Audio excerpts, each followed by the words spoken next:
O Lula e o Trump apareceram junto no G7, mas um detalhe que chamou a atenção, eles não cumprimentaram. O que será que aconteceu? Deixe seu like, se inscreve no canal, deixe seu comentário dizendo a sua opinião e bora pro vídeo. Vamos guardar isso para já já. Deixa eu só aproveitar o gancho do G7 para também falar do presidente brasileiro. Lula aproveitou a cúpula lá na França para fazer uma série de encontros com líderes mundiais. Nada de Trump, tá? Lula, além disso, discursou na presença do próprio Trump em defesa da soberania nacional e contra o protecionismo. Pareceu recado para Trump, justamente numa espécie de contraponto às posições do presidente dos Estados Unidos. Pareceu para mim. Vamos ver se pareceu para ele também. Marcelo Lins, bem-vindo. Pareceu para você? Boa noite, Natuza. Pareceu, pode ser interpretado dessa forma, afinal de contas são temas em que os Estados Unidos de Donald Trump e o Brasil de Luiz Inácio Lula da Silva têm posições opostas.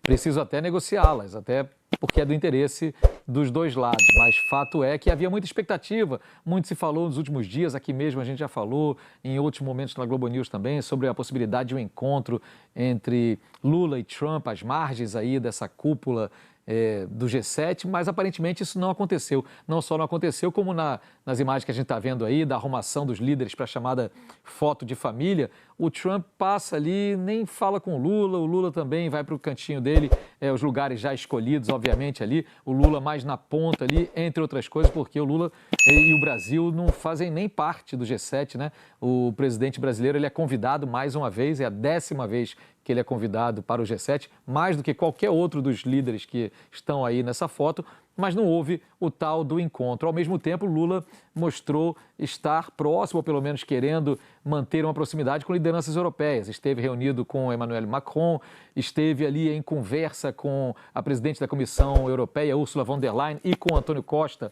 o ex-premier português, que é presidente do Conselho Europeu. Veja ele saindo ali, depois da foto, bem próximos um do outro, porque o presidente brasileiro também quer ver a questão da carne, que é um problema hoje em dia com a União Europeia, quer negociar também os detalhes aí mais para frente do acordo com o Mercosul, enfim. Quanto a Donald Trump, ele teve também outros encontros, aí se encontrou com Emmanuel Macron e não falou muito de questões essas que o Brasil gostaria que ele falasse, comércio internacional e tudo mais.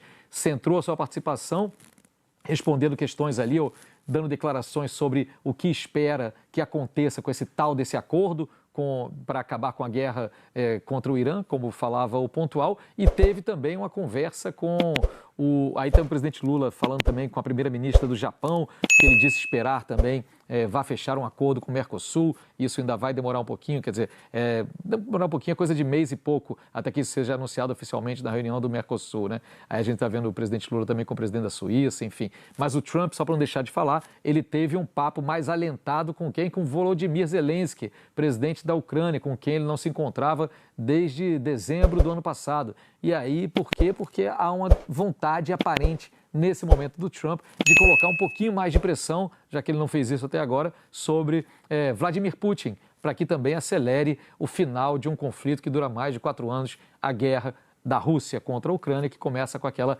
invasão da Ucrânia pelas tropas russas ordenada por Vladimir Putin.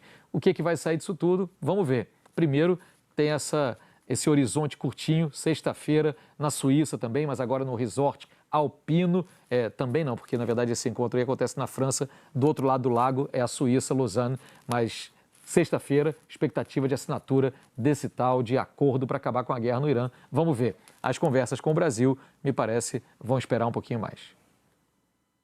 Muito obrigada, Lins. Vou aqui tratar de um outro assunto que é eco da semana passada, que são as pautas-bomba que foram aprovadas no Senado Federal.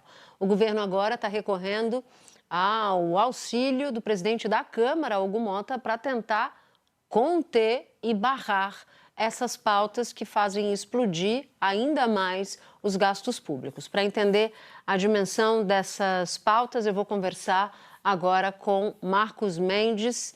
Marcos, seja muito bem-vindo. Na sua avaliação, quais são as chances de sucesso de o governo conseguir impedir essas pautas de começarem a rodar? Boa noite, Natuza. É curiosa essa notícia de que o governo está pedindo ao presidente da Câmara para segurar as pautas-bomba do Senado. Aí a pergunta é, e quem vai segurar as pautas-bombas que a Câmara está criando? Né? Porque uma das pautas-bombas é o aumento do Fundo de Participação dos Municípios, que está sendo proposto na Câmara, e é proposta do líder do PT na Câmara. Né? Tem a outra, que é a aposentadoria dos agentes comunitários de saúde, que já foi aprovado na Câmara e agora está para o Senado votar.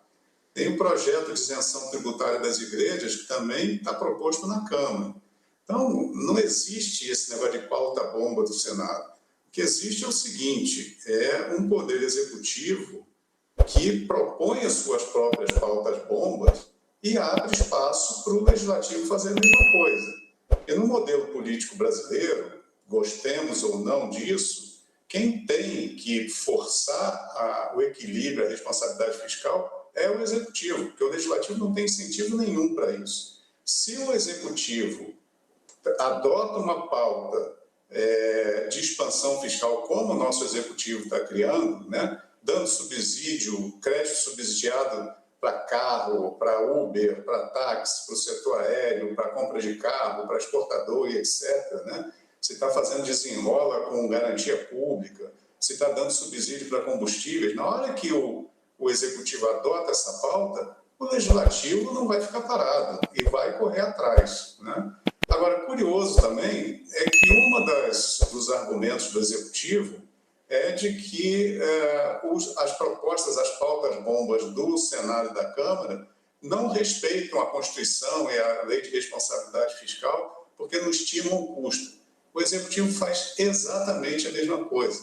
Tem matéria no Estadão de hoje mostrando isso, pelo menos 10 projetos do Executivo em que tem claramente risco fiscal, e ele diz lá na exposição de motivos que não tem. Se a gente for ler a medida provisória 1366, que foi lançada na sexta-feira passada, diz exatamente isso. Está criando lá uma possibilidade de mais crédito subsidiado, e diz lá que não tem custo fiscal nenhum porque não afeta as contas primárias. Então, a gente tem uma situação muito mais complexa, né? Que, inclusive, você vê que o Legislativo está aprendendo a tecnologia do Executivo de driblar regras fiscais. Uma das coisas que o Executivo faz é pegar o dinheiro do orçamento e fazer empréstimo subsidiado, porque isso não é despesa primária e não conta nas regras fiscais. A proposta do Legislativo para financiar a dívida dos produtores rurais pegou a mesma tecnologia e fez a mesma coisa. Então, quer dizer que quando o Executivo faz, não é bomba fiscal, e quando o Legislativo faz, é bomba fiscal. Outra coisa muito interessante é o fato de o Legislativo estar aproveitando algumas pautas eleitorais do Executivo para encaixar as suas bombas fiscais.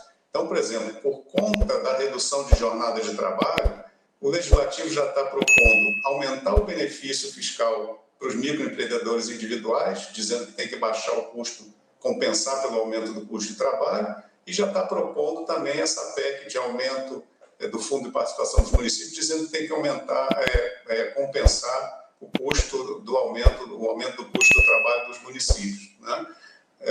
Então, o que a gente tem é um executivo que não, digamos assim, se dá o respeito, não cumpre a sua função de gerar um ambiente de estabilidade fiscal, e aí o Legislativo vai atrás.